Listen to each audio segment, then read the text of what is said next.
Debbie. Welcome back. And if you're new, welcome. And welcome to my clean work area, which is not clean outside of what you can see. And that's because I just cleaned my desk so I can make it messy again.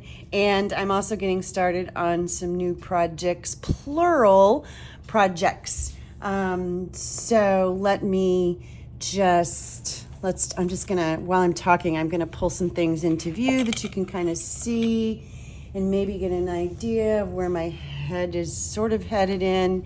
And we'll talk about what's going on and what I'm getting ready to do and where I went.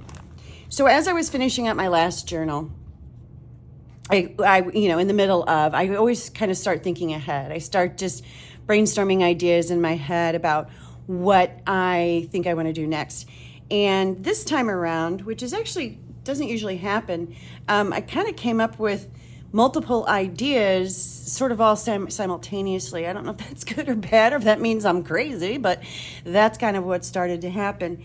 And typically I would just kind of pick one. If that ever did happen in the past, I would just pick one and just go with it. I was also trying to get caught up on watching videos of the people that I subscribe to. And I don't ever do a very good job of commenting, but I do try to click the like button and watch and get those watch time hours for everybody, which is so important.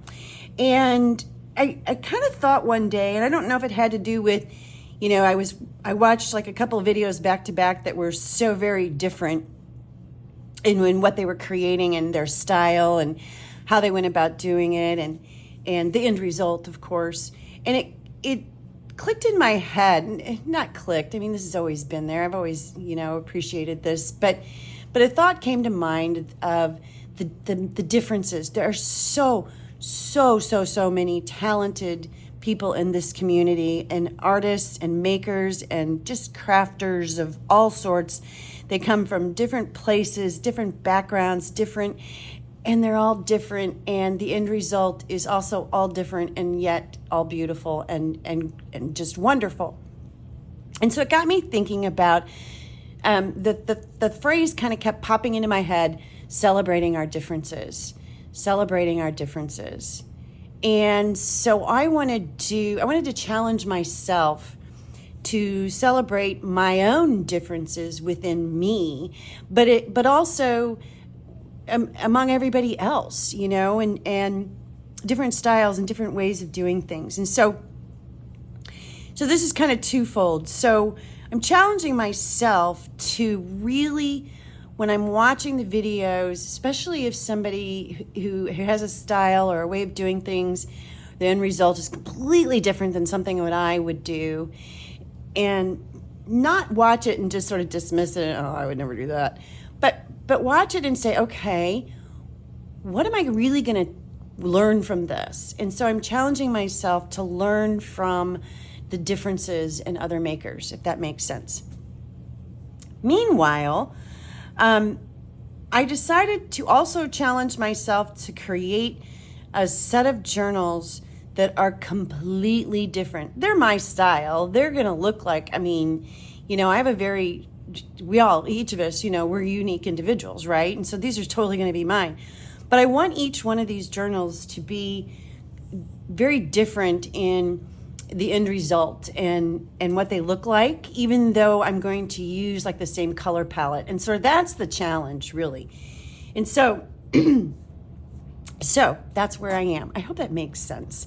And I would challenge you all to do the same. Find a channel that is completely different from your style or your way of doing things, and watch it and see what you really can capture from them. What can we learn from our differences? And, put a comment back here, come back to any of the videos that I do in this series and just say, hey, yeah, you know what? Here's what I learned, or here's what happened to me in opening that eye to respect and celebrate our differences. So now with that said, now let me move some of this out so that I can kind of show you what I'm doing and where I'm going. Again, remember, I'm trying to stay within the base color palette, which of course is going to be neutrals. That's my cup of tea anyway. And those browns and blacks and taupe and creamy, you know, and that kind of neutral palette. So starting with a neutral palette and being very excited about receiving some new supplies from some recent sales, one of which was from my friend Michelle Scott. On her channel, she had a stock your stash. Say that fast 3 times. Stock your stash sale, and I got a couple pieces of fabric that I'm absolutely in love with. She knew I would be. And then I also got a package. I got a package this week from Katie. Katie's Tribe of 5 or something like that. I'll look that up, and I'll put both of those links below. And then I've also gotten some things from Patty Lang at Sacred Mementos. I'll put all 3 of them below, because all 3 of them, I've received recent things that I've gotten from sales of theirs where I've been totally inspired, and I kind of touch them and these ideas spark. So that said, let me tell you what I'm going to do. So the first journal that's going to get done, because it's actually almost done, is going to be this. This is a butterfly mixed media piece. It's encaustic on top. It's got Tracy's, some of her labels from one of her recent kits. And I did this as a design team project just, I don't know, May, June. And it's been sitting around. And it was within eyesight when I kind of started thinking of some things, and I decided what fun to make a really, a little bit of a smaller journal. This is a 6x6 rounded corner, and you can kind of see the construction. I also doubled the thickness of the chipboard, so it's nice and thick and sturdy. Added this on top with over the top. This is an antique lace. I tell you, this lace came in the one of my packages, and it, like, you can just touch it and it falls apart. It's gorgeous. And so I'll be using pieces of that throughout this as well. But you can kind of see on the inside of this, all of the pages that I do, everything I do on the inside is going to be sort of just the duo color of sepia and blue. I've got a gorgeous new blue kit from 49 in Market, and I went into Tracy's Notelets. Beautiful, beautiful kit. This is an example of using a digital kit differently than what it was designed for. I went in and set these to print as sepia. And so I basically took the color out. They're just beautiful. I'll just show you a couple of them here because I don't want to spoil the surprise, but I'll be using some of these pages inside. And so this journal is going to be, it's going to be very watercolor, soft, yet lacy, soft and lacy, watercolors, beautiful tones, simple, blue, lots of blue, and sepia, blue and sepia. And so that's the idea behind this one. And it's got a tweed back. And so that one's almost ready to get started on. Okay. These are all at different stages. Next up, I'm going to do, again, you can see this is this gorgeous fabric. This is so, look, it's so pretty. I don't know if you can kind of catch that. There you go. Catch it. Beautiful. This one is going to be completely floral, all about florals. And I'm going to use, got this book that has got these cool, let me see if I can find, it's so totally falling apart. Oh, here you go. Look at these pages. Isn't that pretty? It's really old, falling apart. But it has these floral plates in it. I think they're called plates, I don't know. Here we go. Each one has a little tissue tucked on it, and it's just gorgeous. And so I'm going to be using, those. Some of this is already, they're already apart for me. And so I'm going to be playing with that book and other florals that I have. And this journal is all about botanicals. And so it's going to be different than the butterflies. So if you want to you think of these as themes, butterflies, botanicals. Again, this is all stuff that I would normally do, right? But the idea behind this one is that you've got this subtle coloring on the front, but then you open it to this wow. And so it's what's on the inside of this that is going to be the wow, I think. And I'm also going to do some slow stitching, so you can tell I pulled some thread. This is really old DMC floss from some floss that I'd gotten when my grandmother passed away from her stash, so many years ago. Clearly, I have not used this color. And so I'm going to use this color, and I'm going to be doing some hand stitching on here, and then there'll be a floral on the front of that. So that's that book, journal. And again, it's also a curved spine, different size. So each one of these is going to be different in one way, shape, or form. Next up, I have, so during Michelle's sale, she said, this is the fabric for your next journal. So, okay, I will use this for my next journal. This one is very different as well, too, in that it's not a curved spine, it's flat. So this is just a nice flat piece. Gorgeous. It's got beautiful gold. I don't know if you can see that. It's got these gold sort of coloring through it, so I'll play with that. But on the cover of this one, I have, look at this book cover. I love old book covers. I don't know yet whether or not I'm going to make this flip with something underneath it. Still toying with that in my head. There'll be lots more going on. But when I saw this fabric, I pulled this frame out from Tim Holtz. I won't keep this white, and I'll probably grunge up this fabric a little bit too, play with it. All I've really done is just create the base for the cover, and so I haven't gotten very far on that, but these are the pieces that came to mind. The front of this will be similar to the Lost and Found journal, file folder journal that I did, where it's going to be like an assemblage of parts and pieces and things. This one is going to be much more grungy. I don't know yet what I'm going to do on the inside. I don't have a real clear idea for that. I think that will come once I get the cover done on that one. So hopefully you can kind of begin to see they're all alike and yet very, very different. I'm not going to talk about the fourth one yet because it is still stewing in my brain. But if I get to the fourth journal, it will be, again, completely different. And I'm actually leaning towards that being a fabric cover journal. And so we'll see about that. So basically that's where I am. That's the project that I'm working on. Next up, I was going to play with this piece.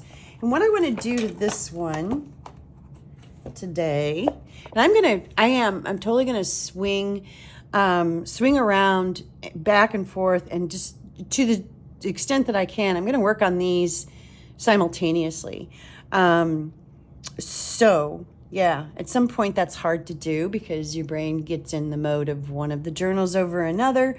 But the idea here is that I'm going to try to come to the table with different mindset, and work on whatever journal goes with the mood for the day, if you will, celebrating my own differences in my head. So I've got this base layout done, and so now what I want to do is think about what I want to do. And the first thing I think I want to do, let me set this aside. And I know I'm covering up this beautiful cover, but I'm leaving cool parts to it. I don't think I will make this an opening panel, although I might. We'll see.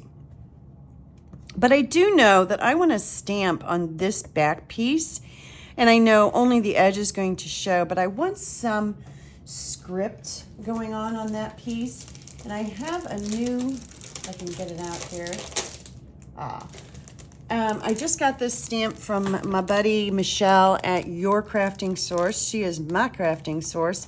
Michelle has a website, yourcraftingsource.com, and this is called Exquisite, and it's gorgeous. This floral stamp will absolutely be in this journal somewhere. But I really like this script, and so I want to pull this out, open it up,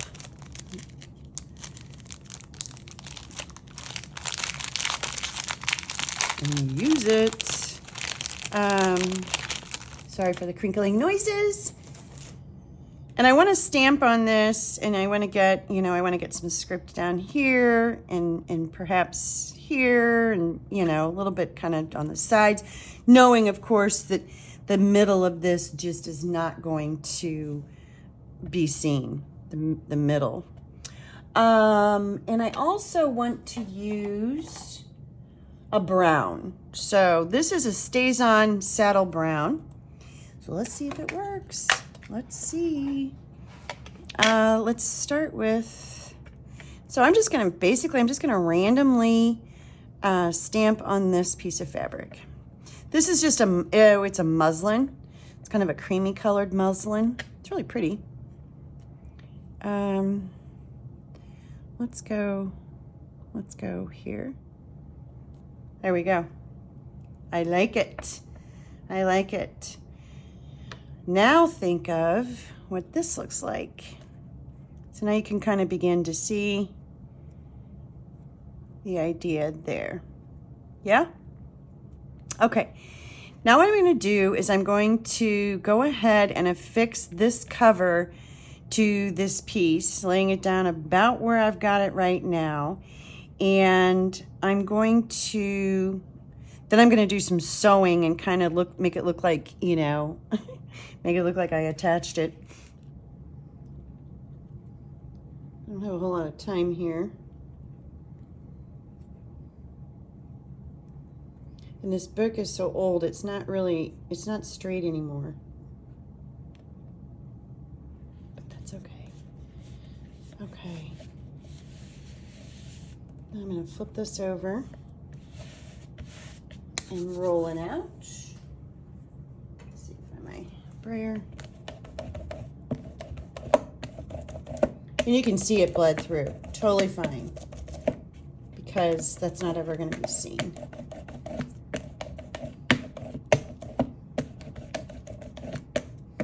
Just want to make sure it's on here nice.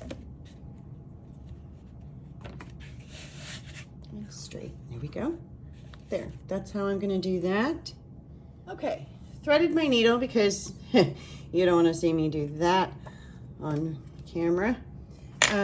This is just squishy foam that I use underneath when I am ever, you know, punching with my awl. And I'm not going to measure or anything. I think I'm going to put, let's see, I think I'm going to put 3 holes. I'm going to do one here. Yeah, one here. There we go. Make sure I'm all the way through. And I'm going to do one here.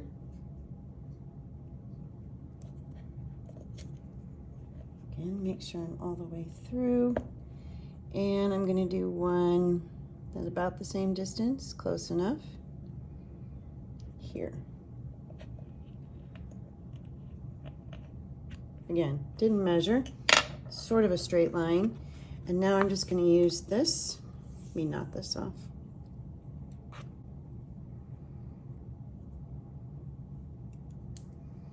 I come up through my holes. Nice, they went all the way through. And I think I'm just going to do a straight across kind of thing. So, like that. There we go. Yeah. I come back onto the next one if I can get the needle in the hole. It's not supposed to be that difficult. It's a big hole. And then I'm going to come straight across here too. They're just subtle little touches. I don't have to do this. You can hardly even see them. But I like those subtle little touches. So, and I think I'm going to do the exact same thing and go straight down. Try not to knot my string. Come up into the next one. This is not a tutorial on how to sew. Please don't watch it as such. This is just me fuddling through here trying to get this on here. Oh, looky there, I got a knot. Imagine that. This is why I don't sew. I was not meant to be a sewer. I know enough to be dangerous. Okay. That one was easier. Practice makes perfect. The more you do it, the better you'll be. So they tell me. This piece, I'm going to actually stamp on. But before I do, I'm going to just do some stitching on here to put these pieces together. And this is not, you know, something I really do all that well. And so I'll just do that off camera. And then when I have that ready to go, I'll come back when this is ready to attach down. And this is going to be a pretty simple cover. I'm not going to do too terribly much to it other than what you see here in the stamp. So I will be back. Okay, I got this sewn, not straight, but that's okay. And now what I'm going to do is I'm going to take this stamp from Tim Holtz and I'm going to stamp it on here, try to get it straight, and then I may put some more stitches on, you know, if after that. So let me go back to, I'm going to go back to my StazOn and ink this up. And I'm, like I said, you know, I'm very likely to totally mess this up. So we'll see. And I had some wax on my, looky there, I had some wax on my iron. And yeah, I have an iron that I just, a little baby craft iron that I use. Yep, use it for wax and ironing the fabric too. I just clean it. I clean it after every use. Okay. Okay, hold your breath.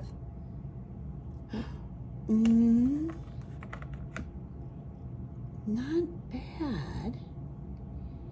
It stamped on this fabric much better than it did this one, but I don't hate it. I don't hate it.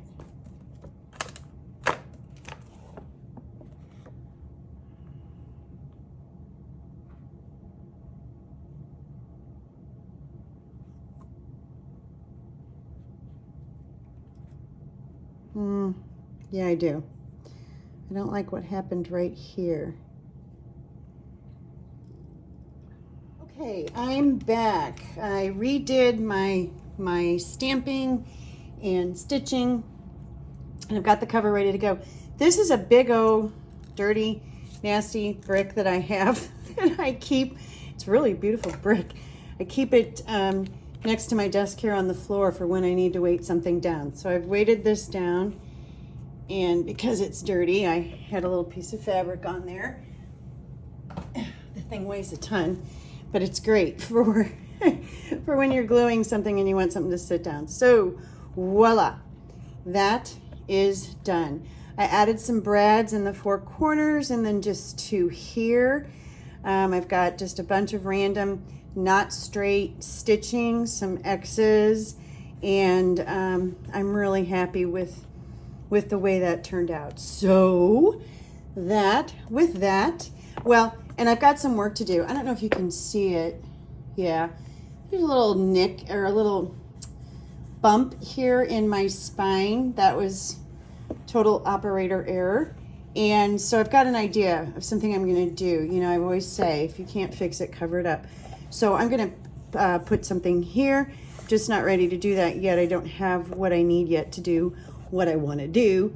And then once the inside is done, I will put some corners on this probably. I didn't put any glue right here on the edge on this fabric, so I just left that. But the glue is all behind the book cover. So that's that one. Beautiful. I love that fabric. There you can there you see. Isn't that pretty? And so that cover is essentially done. This cover is essentially done, and hopefully you can see they're very similar, very much alike, same color tones, same color families, but yet done two completely different ways, two different ways of approaching a cover. Okay, so, and there are, I don't know how many thousands of different ways that you can do a cover. Next up is going to be this one, and I'm going to use this book cover, and I might hinge this one and do something back here, kind of like I did the bird journal. Still thinking about that, so we'll see. Meanwhile, I'll decide what I want to do, and that'll be coming up in another video. So more to come on this series, celebrating differences, celebrating our differences and our different styles and our different ways of doing things, and more to come. I'll be back. Thank you. Bye-bye.